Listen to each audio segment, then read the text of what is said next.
సంస్కరణ చేయబడింది. అదేవిధంగా శ్రీకాళహస్తి నియోజకవర్గంలో ఇద్దరు భోజనం ఇచ్చారు.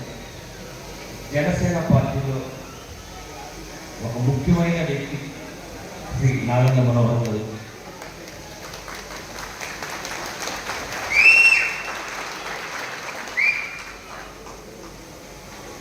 నేను ఒక వ్యక్తికి ఆ జన్మాంతం నేను రుణపడి ఉంటాను. శ్రీ పవన్ కళ్యాణ్ గారికి నేను పాదాభివందనాలు తెలియజేస్తున్నాను. ఈరోజు నా ప్రమాణ స్వీకారానికి ఇచ్చేసిన మనోహర్ గారికి నేను ఎలా థ్యాంక్స్ చెప్పాలో నేను మాటల్లో చెప్పలేను. ఎందుకంటే నేను 7 సంవత్సరాలుగా నారాయణ మనోహర్ గారిని చూస్తూనే ఉన్నాను. ఆయన ప్రతి జనసేన నాయకుడిని ఎవరిని ఆయన ఏం గౌరవించడేమో, ఆయన కష్టపడే వాళ్ళని పట్టించుకోడేమో అని అనుకునే వాళ్ళందరికీ ఆలోచనలు తప్పని గట్టిగా చెప్పగలరు. ఒక చిన్న స్థాయి కార్యకర్తలు కూడా ఆయన గుర్తిస్తారు. శ్రీకాళహస్తి నియోజకవర్గంలో అదేవిధంగానే కొట్టే స్థాయి అని నన్ను ఆయన గుర్తించారు, ఎప్పుడో గుర్తించారు. మనం పనిచేసుకుంటూ పోతే పార్టీలో ఏ రోజుకైనా ఒక గొప్ప స్థానం వస్తుంది అంటే ఆ ఒక నమ్మకాన్ని నాకు కలిగించిన నారాయణ మనోహర్ గారి పాదాభివందనాలు తెలియజేస్తున్నాను. నేను ఈరోజు శ్రీకాళహస్తి ట్రస్ట్ బోర్డ్ చైర్మన్గా ప్రమాణ స్వీకారం చేయడానికి ఆ పవనుడు అన్నా గాలే, ఈ వాయులింగేశ్వరుడు అన్నా గాలే. ఈ వాయులింగేశ్వరుడి ఆ పవనుడు చెప్పి ఆ పవనుడు ఆశీర్వాదంతో ఈరోజు ఈ ట్రస్ట్ బోర్డ్ చైర్మన్ నాకు ఇవ్వడానికి పవన్ కళ్యాణ్ గారు నిశ్చయించుకున్నాను. అందువల్ల ఆ ఇద్దరికి ఆ జన్మాంతం నేను రుణపడిపోయాను. నేను మాటల్లో చెప్పలేకపోతే నేను ఎప్పుడు సభలో మాట్లాడే నాకు పని చేయడమే తెలుసు, మాట్లాడడం తెలియదు.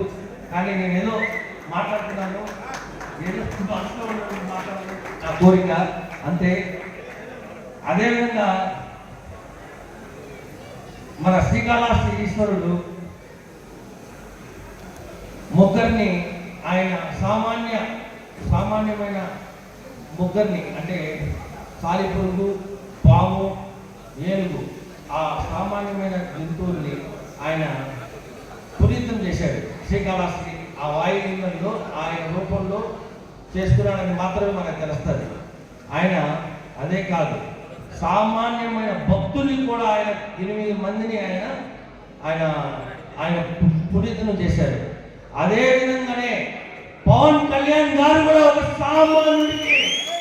ఒక సామాన్యుడికి దేశంలోనే 10 దేవాలయాల్లో ఒకటైన శ్రీకాళహస్తి దేవస్థానానికి చైర్మన్గా ఒక సామాన్యమైన కార్యకర్తని ఆయన గుర్తించి మనోహర్ గారు, పవన్ కళ్యాణ్ గారు ఇద్దరు ఒక నాయకుడిని, ఒక కార్యకర్త కష్టపడితే ఎంత పెద్ద పదవైనా అది వాళ్ళు ఇవ్వాలని గట్టిగా నిశ్చయించుకున్నారు. కాబట్టి ఎంతో మంది ఎన్ని చెప్పినా కూడా వాళ్ళు లెక్క చేయకుండా కాళహస్తి దేవతను కొట్టేసారి తీరాల్సిందని చెప్తున్నాను.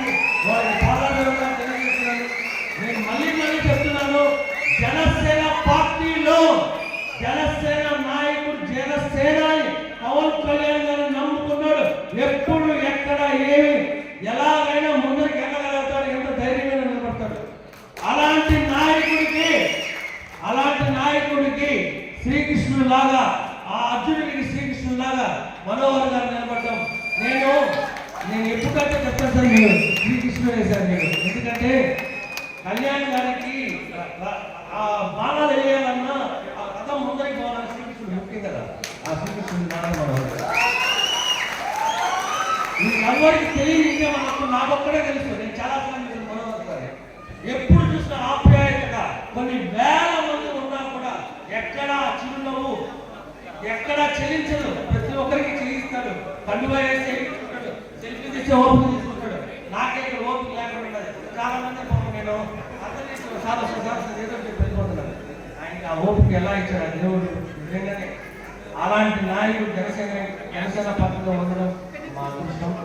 ఆ జనసేనాని పవన్ కళ్యాణ్ గారు ఎంత శక్తో ఎవరికి అది జనసేన పార్టీలో ఉంటేనే కలుస్తుంది. ఆ జనసేన పవర్, ఆ పవర్ ఈ రథము రెండు కలిసి నన్ను ఇలా నడిపించాయి, ఈ పదవి ఇచ్చాయి. Thank you very much.